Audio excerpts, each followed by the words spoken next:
Hello friends, welcome back. Nimisha smart cooking നിങ്ങളുടെ എല്ലാവരെയും സ്വാഗതം. അപ്പോൾ ഇന്ന് ഞാൻ വന്നേക്ക് നല്ല മഴയൊക്കെ നടക്കുമ്പോൾ നമുക്ക് ചൂടോടെ ബജിയ പക്കോട നമുക്ക് അങ്ങനെ സാധനങ്ങൾ കഴിക്കാൻ തോന്നും അല്ലേ. അപ്പോൾ നമുക്ക് ഇന്ന് ബജിയ എങ്ങനെയാണ് ഉണ്ടാക്കുക നമുക്കൊന്ന് നോക്കിയാലോ. നല്ല സിമ്പിളാണ് കേട്ടോ, വീട്ടിൽ തന്നെ എല്ലാ സാധനങ്ങളും നിങ്ങൾക്ക് കിട്ടും. അപ്പോൾ ഏറ്റവും നമുക്ക് സവാള പൊടിയായി അരിഞ്ഞ് രണ്ടെണ്ണം ഞാൻ എടുത്തിട്ടുണ്ട്. പിന്നെ ഒരു 2-3 പച്ചമുളക് ചെറുതായി അരിഞ്ഞതും കുറച്ച് മല്ലിയിലയും കൂടെ അരിഞ്ഞിട്ട് കൊടുക്കാം. ഇനി നമുക്ക് അതിനകത്താണെങ്കിൽ മുഴുവൻ മല്ലി ഒന്ന് ക്രഷ് ചെയ്ത് അതും ഇട്ട് കൊടുക്കാം, 1 ടേബിൾ സ്പൂൺ. പിന്നെ ആണെങ്കിൽ കുറച്ച് കുരുമുളക് ക്രഷ് ചെയ്ത് അതും കൂടെ ആഡ് ചെയ്ത് കൊടുക്കാം. പിന്നെ ജിഞ്ചർ ഗാർലിക് പേസ്റ്റ് നമുക്ക് ഇട്ട് കൊടുക്കാം. പിന്നെ കുറച്ച് അയിമോദം കൂടെ കൈ കൊണ്ട് ഇതുപോലെ ഒന്ന് ക്രഷ് ചെയ്ത് അതും ഇട്ട് കൊടുക്കാം. എന്നിട്ട് നമുക്കാണെങ്കിൽ ഒരു 1/4 ടീസ്പൂൺ മഞ്ഞൾപ്പൊടിയും പിന്നെ 1 കപ്പ് നമുക്ക് കടലപ്പൊടി ഇട്ട് കൊടുത്തിട്ടുണ്ട്. ഇനി നമുക്കാണെങ്കിൽ 2 ടേബിൾ സ്പൂൺ നമുക്ക് അരിപ്പൊടി ഇട്ട് കൊടുക്കാം. അരിപ്പൊടി ഇല്ലെങ്കിൽ ഇതിൻ്റെ പകരം റവയാണെങ്കിൽ ഇട്ട് കൊടുത്താൽ മതി. ടേസ്റ്റിനനുസരിച്ച് ഉപ്പും ഇട്ട് കൊടുക്കാം. ഇതെല്ലാം കൂടി നന്നായിട്ടൊന്ന് മിക്സാക്കി നന്നായിട്ട് അമർത്തി മിക്സാക്കണേ. സവാളന്നൊക്കെ വെള്ളം ഇറങ്ങുന്ന അത്രയും വെള്ളം ഇറങ്ങിയതിന് ശേഷം നമുക്ക് ആവശ്യത്തിന് വെള്ളം ഒഴിച്ച് ഇതിൻ്റെ ബാറ്റർ നമുക്ക് റെഡിയാക്കി എടുക്കാവുന്നത്.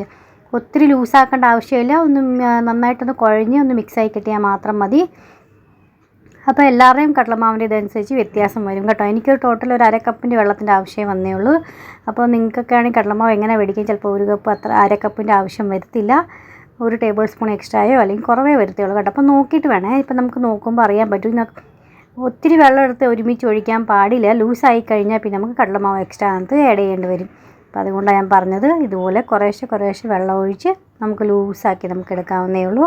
ഇനി ഒരു ഇച്ചിരി വെള്ളത്തിൻ്റെ കൂടെ ആവശ്യം വരും കേട്ടോ, അത്രയേ ഉള്ളൂ. നമുക്ക് കൈ കൊണ്ട് ഇങ്ങനെ നുള്ളി എടുക്കുക, അങ്ങനെ കുറച്ച് കോരി എടുക്കത്തില്ല, അങ്ങനെ ഇടാൻ പറ്റുന്ന പാകത്തിന് മാത്രം മതി. ഒത്തിരി ലൂസാക്കാൻ അത്ര ലൂസാവേണ്ട ആവശ്യമില്ല.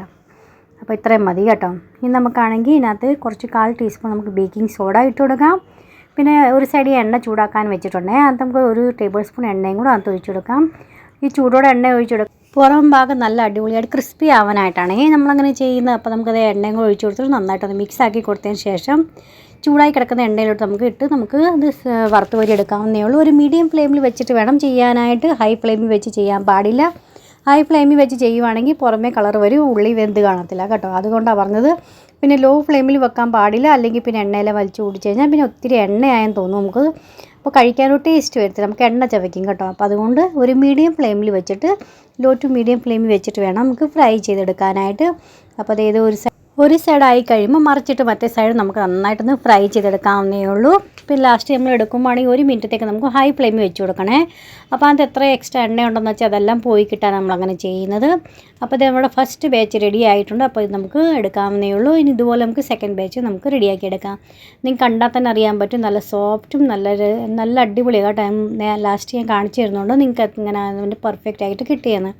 അപ്പോൾ അത് സെക്കൻഡ് ബാച്ചിൽ ഇതുപോലെ നമുക്ക് വറുത്ത് ഊരി എടുക്കാവുന്നത്. തിരിച്ചിട്ട് ഇനി അടുത്ത സൈഡിൽ നിന്ന് വറുത്ത് ഊരി കഴിഞ്ഞാൽ പിന്നെ കുറച്ച് ഇതിൻ്റെ കൂടെ ഇച്ചിരി ചായയോ അല്ലെങ്കിൽ ഇച്ചിരി പച്ചമുളകൊക്കെ വറുത്ത് നമുക്കാണെങ്കിൽ ഇതിൻ്റെ കൂടെ സെർവ് ചെയ്യാവുന്നേ ഉള്ളൂ.